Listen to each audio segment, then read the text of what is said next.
Good morning. Today we're going to start Chapter 18, The Russian Front, 1943 to 45. And we're going to start with Part 1, 43 to 44. Now, if you remember the last section, the last chapter, 17, we talked about the Allied invasion at Normandy, known as D-Day, the push across France, the liberation of Paris, the invasion of southern France, the disaster at Market Garden, the Germans pulling back, making one last desperate assault at the Battle of the Bulge, the Americans crossing the Rhine River, ultimately the Germans surrendering in the Ruhr Valley. And if you recall, I had said that Eisenhower had decided not to go after Berlin, to let the Soviets do it. The Soviets wanted to capture Berlin, revenge for the war that cost the lives of 20 million Soviet citizens. And Eisenhower knew that the Germans were going to fight very, very hard and would cost a lot of lives. And if the Soviets were willing to do it, he said, let them do it. And he stopped the Allied advance on the Elbe River when the Soviets and the Americans came together. There was that famous picture of them shaking hands. All right, so now we're going to cover the Soviets' push into Germany and the ultimate end of the European war with the capture of Berlin. Now,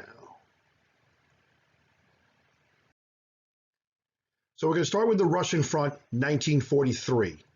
Now, we had left off with the defeat at Stalingrad, which was in January of 1943. Germany suffered its greatest defeat at Stalingrad. And the Soviet army was pushing west towards Germany. In February 18th of 1943, about maybe 2 weeks after the German defeat at Stalingrad, the Soviets retook the city of Kharkov. Here we see on the map, and we can see the Russians, the Soviets, as to say, pushing through and pushing the Germans toward the west, toward Germany. Now, despite the defeat, Germany is determined to regain the momentum. The German army in the Soviet Union was really weakened, but still had about 3 million soldiers. Hitler felt one last great blitzkrieg offensive could be mounted, and he felt it could be the thing that might stop the Soviets and turn the tide of the war. It was wishful thinking, but that's all Hitler had. Now, this will lead to the largest tank battle in the war, the Battle of Kursk. The Germans refer to it as Operation Citadel.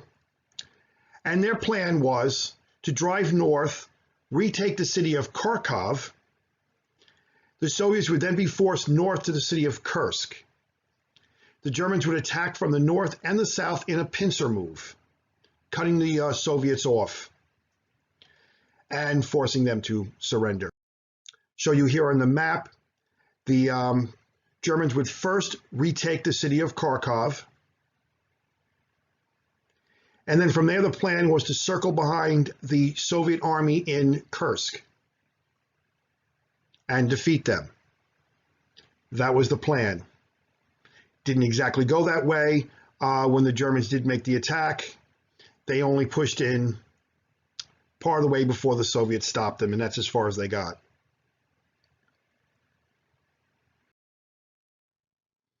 And as I said, at least that was the plan. Now, Germany's goal was to eliminate the Red Army at Kursk and prevent the Soviet army from launching any offensives for the rest of 1943. Hitler put Field Marshal Erich von Manstein in charge, and he had a pretty sizable force, about 900,000 men and about 3,000 tanks. Now, the Germans start the plan, capture Kharkov, and push the Soviets north. So everything seems to be working as planned.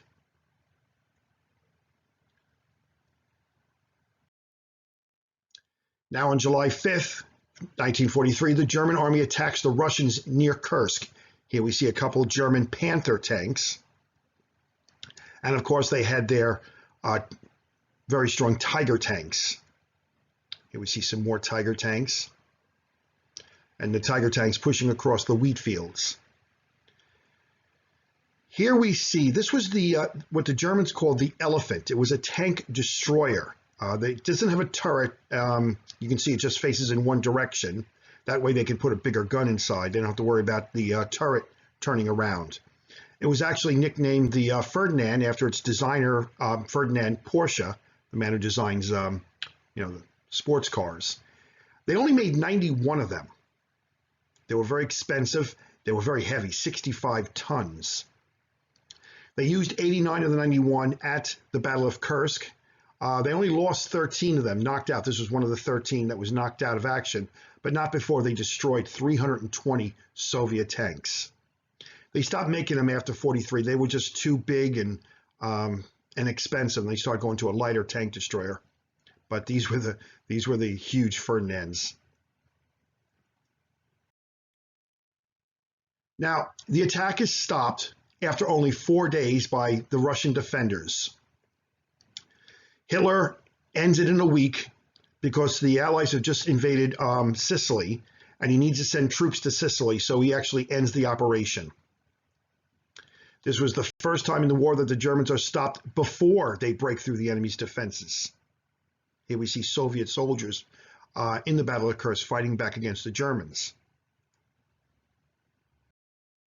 Now, a few days later, on July 12th, the Soviets launched their counterattack. Here we see the Soviet T-34 tanks attacking the Germans, and they're driving the Germans back. The Germans are forced to retreat. And this would be the end of the Germany ever going on the offense in Russia again. Germany will never mount another attack. Now, Kursk, as I said before, is the largest tank battle in human history. Over 6,000 tanks fought. Now, the Germans lose 900 tanks. This is a major loss for them, something they really can't replace. The Soviets actually lost more, but they can replace them. They're coming off the assembly line every minute. Now, after the battle, Hitler is convinced his generals are incompetent. That's why they lost. And now he decides he will manage the day-to-day operations of the war.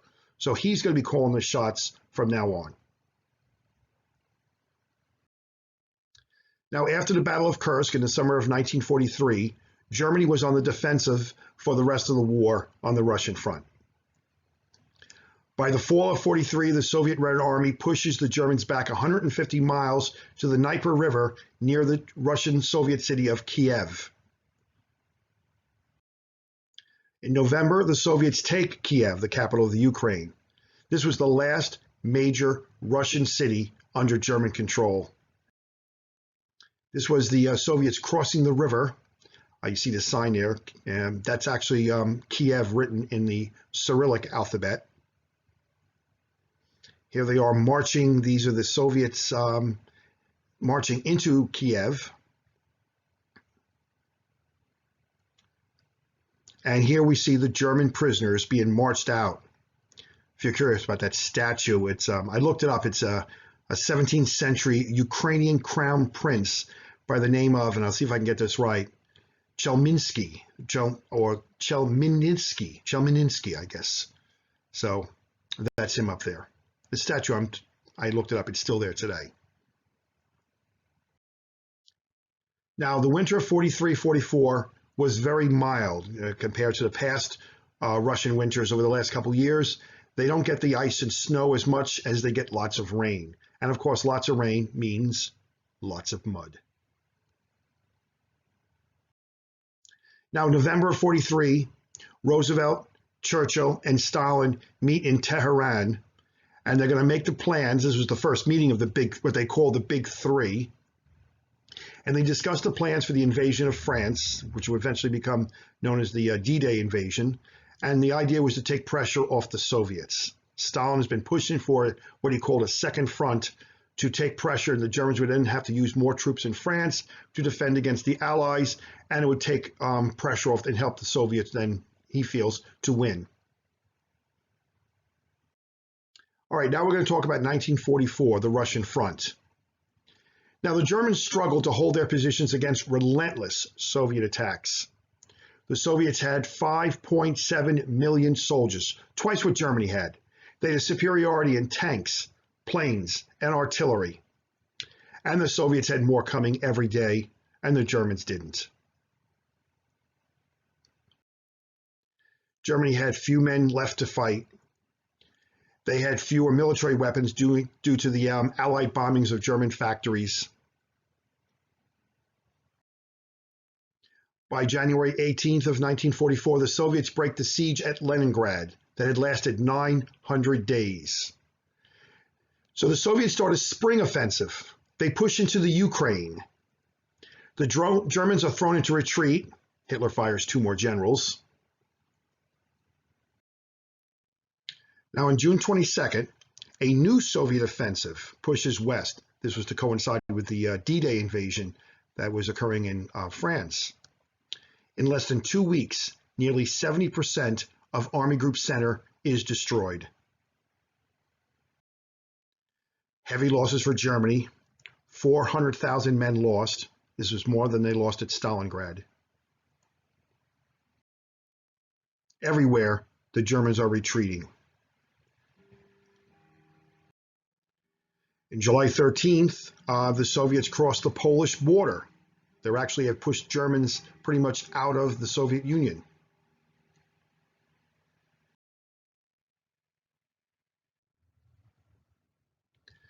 Now we're going to talk about the Warsaw Uprising. Now, this is not to be confused with the earlier one, the one we discussed during the Holocaust, when the Jews fought back against the Germans in the Warsaw Ghetto. This is a larger uprising in Warsaw. Now, first, by July 29th of 1944, the Soviet troops reached the outskirts of Warsaw. Now, on July 31st, 2 days later, the Polish Home Army, these were secret partisan soldiers who had been hiding in Warsaw, keeping weapons, and they saw their chance to rise up against the Germans to fight back against them. So they started an uprising against the Germans in Warsaw.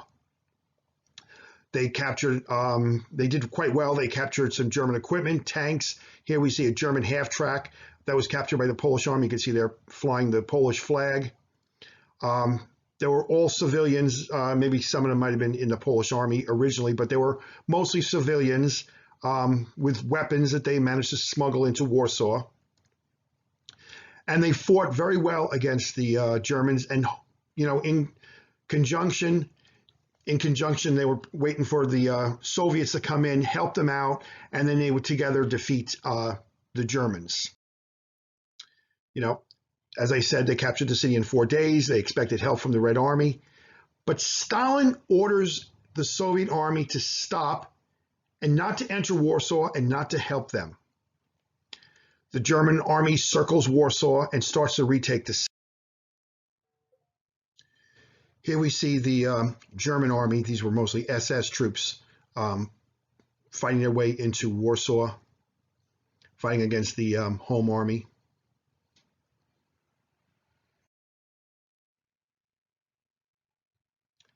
By October 2nd, 63 days later, the uprising is crushed and 85% of the city is destroyed. SS troops come in and murder 200,000 Polish civilians in retaliation. Now, Churchill wants to help the Poles by dropping supplies into the city. Stalin refuses to allow it. Churchill does it anyway.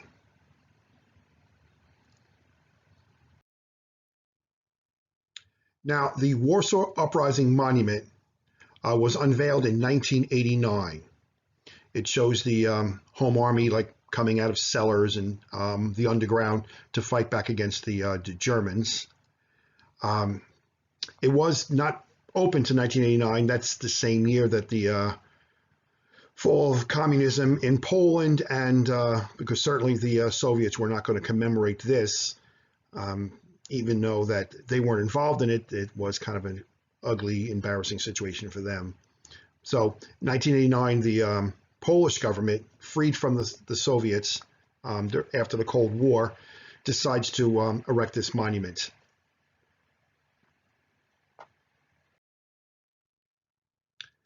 So why did Stalin do it? Why did he not help the Poles fighting against the Germans? Well, Stalin was thinking more long term. Stalin wanted a communist government in Poland after the war, so he wanted to remove anyone that might oppose this. And seeing as that the Home Army rose up against the SS and fought very well against them, these were just the type of people that Stalin did not want around when he was looking to take over Poland. And the very fact that he could have them wiped out at the hands of the Germans was even better for him.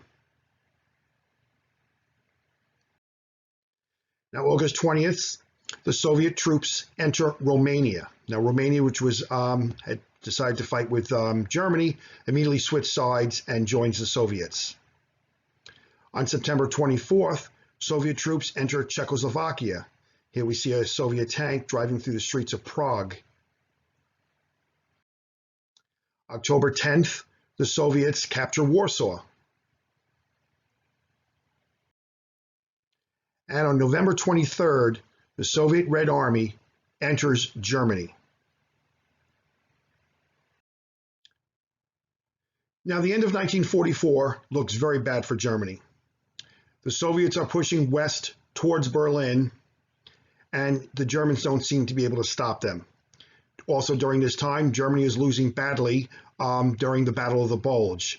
So 1944 is going to end very badly for Germany, and 1945 is just going to get worse. All right, we're going to stop here. The next session will cover the fall of Berlin and the death of Hitler, but we wanted to stop here. I'm going to divide this into two sections. All right, I hope you enjoyed. Hope you got something out of it, and I hope you enjoy the rest of your day. All right, goodbye.